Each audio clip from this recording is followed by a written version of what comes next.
بنا دیا اللہ میاں نے، یمنعون الماعون، بالکل سیدھا. کوئی قرآن شریف اٹھا کے دیکھیے، اس کا ترجمہ ملے گا کہ روزمرہ کے استعمال کی چیزوں کو مانگے سے نہیں دیتے. نہیں پین گلابی ہے ذرا چھاننی تھی اپنی دے، نہیں جی میں نہیں دیں دی، چل بھی تقریب دین ہو گئی، یہ دے دی تھی انہیں چھاننی، اطاعت خداوندی ہوگی. اب بھائی ذرا سائیکل دینا، میں نے وہاں تک جانا ہے. یمنعون الماعون کا ترجمہ کوئی قرآن اٹھا کے دیکھیے، اس میں لکھا ہوا ہوتا ہے روزمرہ کے استعمال کی چیزیں مانگے سے نہیں دیتے، دین مانگے سے دے دیں تو.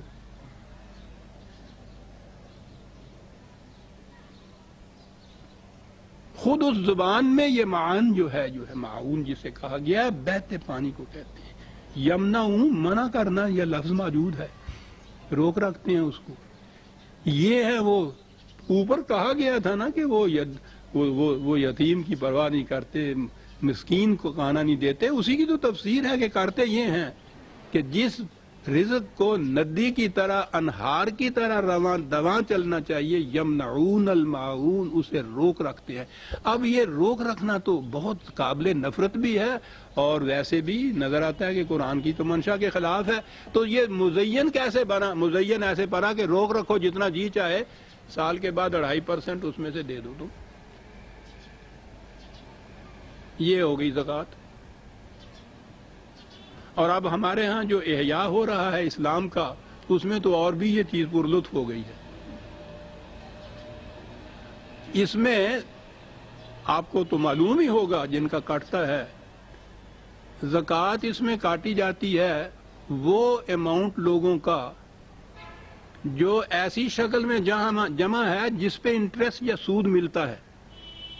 یعنی بینک کے اندر آپ کا فکس ڈپازٹ جو ہے اس پہ انٹرسٹ ملتا ہے، سیونگز کے اندر آپ کو انٹرسٹ ملتا ہے، نیشنل سیونگ کے سرٹیفکیٹس کے اوپر آپ کو انٹرسٹ ملتا ہے.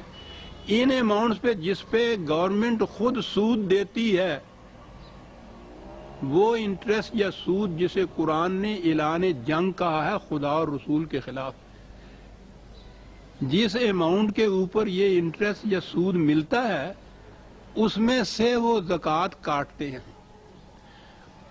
جس میں انٹرسٹ نہیں ملتا نا اس پہ نہیں کاٹتے، کرنٹ اکاؤنٹ پہ نہیں کاٹتے. تو زکوٰۃ تو یہ ہو گئی. اور باقی سارا کچھ وہ جو اصل اماؤنٹ، پرنسپل اماؤنٹ ہے آپ کا، اور پلس وہ جو سارا انٹرسٹ مل رہا ہے، یہ سارا جتنا ہے حلال اور طیب ہو گیا، کیونکہ اس میں سے یہ اتنے پیسے جو تھے وہ ابھی آپ نے دیے نہیں ہیں، ان سے کاٹ دیے ہیں. لوگ اس کے خلاف اپیلیں کرتے رہتے ہیں. یہ ہو گئی زکوٰۃ.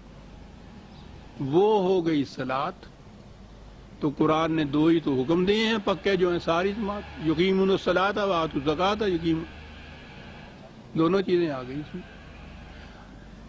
غور فرمایا کہ زین لہو سوء عمل ہی، جو قرآن نے کہا ہے کہ سوء عمل، غلط کام مزین بن جاتے ہیں، پھر ان کی نگاہوں میں مزین بن جاتے ہیں. ہمارا دور تو اس اعتبار سے بہت اچھا ہے، اس میں ان چیزوں کی لفظی تفسیر کی ضرورت ہی نہیں ہے. صورت ببیں حالم پرس، شکلوں نظر آؤں بے کی.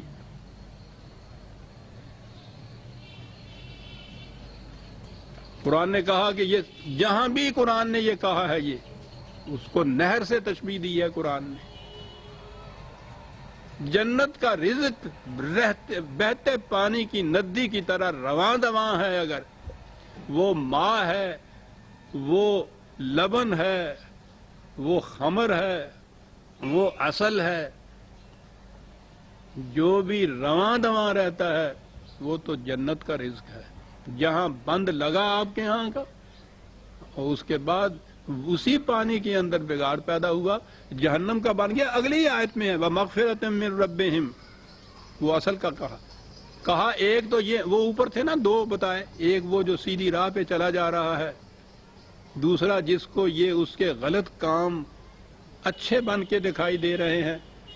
تو جو سیدھی راہ پہ جاتا ہے وہ تو اس جنت کے اندر ہے، اور دوسرا کمن ہوا خالد فی النار، دوسرا وہ کہ جو جہنم میں زندگی بسر کرتا ہے.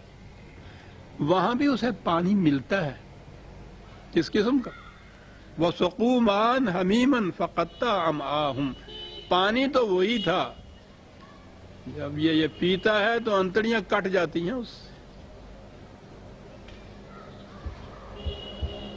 دیکھا وہ جو اوپر کہا تھا کہ وہ پانی جس میں بگاڑ نہیں پیدا ہوا ہوتا، وہ نہر کی شکل میں ہو تو پھر وہ رہتا ہے ایسا، یوں ہی بند لگایا ہے آپ نے، وہی پانی ممد حیات کی بجائے وہ ممد مرگ بن گیا، مرگ آفریں ہو گیا، انتڑیاں کٹ گئیں، موت واقع ہو گئی۔